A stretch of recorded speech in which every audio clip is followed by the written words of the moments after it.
Beetlejuice. What's that for?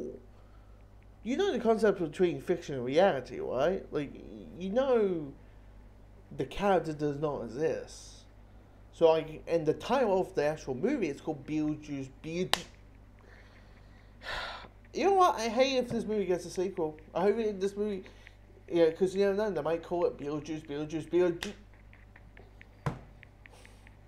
Guess I'm saying title character, because someone's freaking out, and my cheek hurts right now. All the slapping. I don't know what Chris Rock felt like. But anyway, of course, this is the sequel to the 1988 cult classic film. This and maybe even his first Batman was kind of when Tim Burton became Tim Burton and became like, the big, gothic director and had these weird designs and heavy on the models and stop motion and clay animation, which is in the sequel, by the way. There's a lot of that. I was like, I thought you'd do a lot of CG. I mean, CG is probably in the movie a lot, but it is a lot of old sort of effects going on here. Like, there's like clay animation to explain why a character isn't in the movie and why they're dead. That I was like, wow, that's a creative way. And of course, probably reasons to there's actual reasons why maybe that character isn't in the movie if you Google the actor's name. But anyway, but I remember watching the first film like ages ago, and I didn't watch the first film like to rewatch this new one. But I just came back watching the first film, the second film, sorry. And what I would say is it's good. It's good. It feels very classic Tim Burton. It feels all those pole marks ticking all the boxes. I mean, for me, the last Tim Burton movie I really liked was Sweeney Todd, and all the rest was like, eh. So this is like a good, like, oh my god, finally a good Tim Burton something. I wasn't crazy about Wednesday. But so watching this new one, I'm like, oh, thank God, we got a good Tim Burton film. Great, awesome. This is a it's good. It's good. So and that, I mean, the problem with the movie mainly is that it's trying to juggle so much in like a 94, if you don't want to include credits, like in a 90-minute runtime.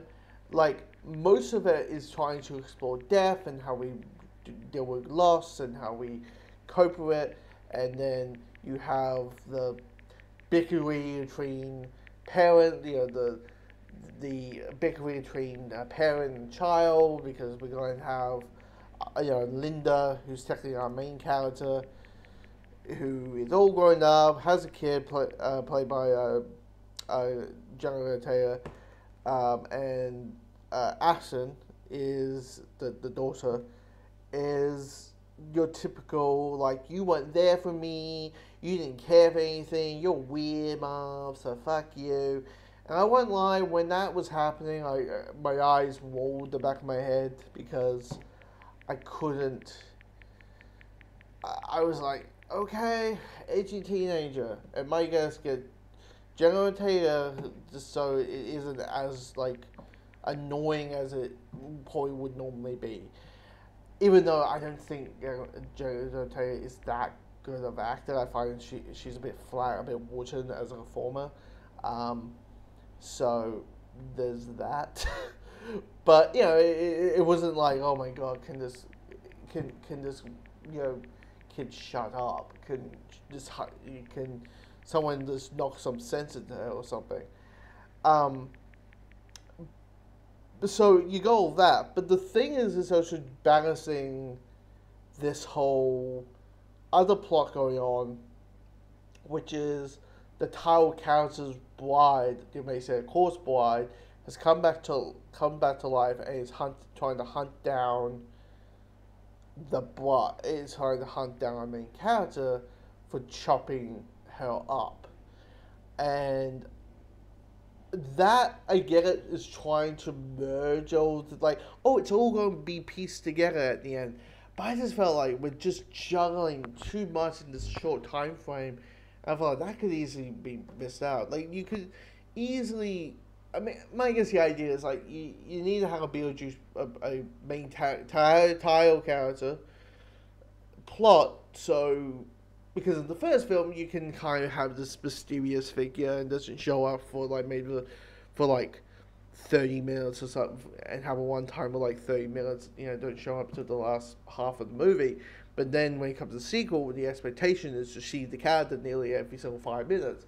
So you try to weave a new plot in, and it's just how it works is just not that, it's intriguing, but it kind of feels like they don't really go anywhere with it, really. Even though the scene where Dolores, which is the wife, the corpse bride, piecing her body together, like put her face on and stitch it up and put her arms and like kind of like a Frankenstein's all stitches. I don't and playing uh, tragedy by the Bee Gees in the background. I thought that it was a really neat sequence and that. But yeah, I mean, here's the thing. I'm not me who I saw the film once and it was all like a long time ago, to the point I don't even remember what happened in the last film. Thumbs up, thumbs out, thumbs up, thumbs down world. Beetlejuice is a good film.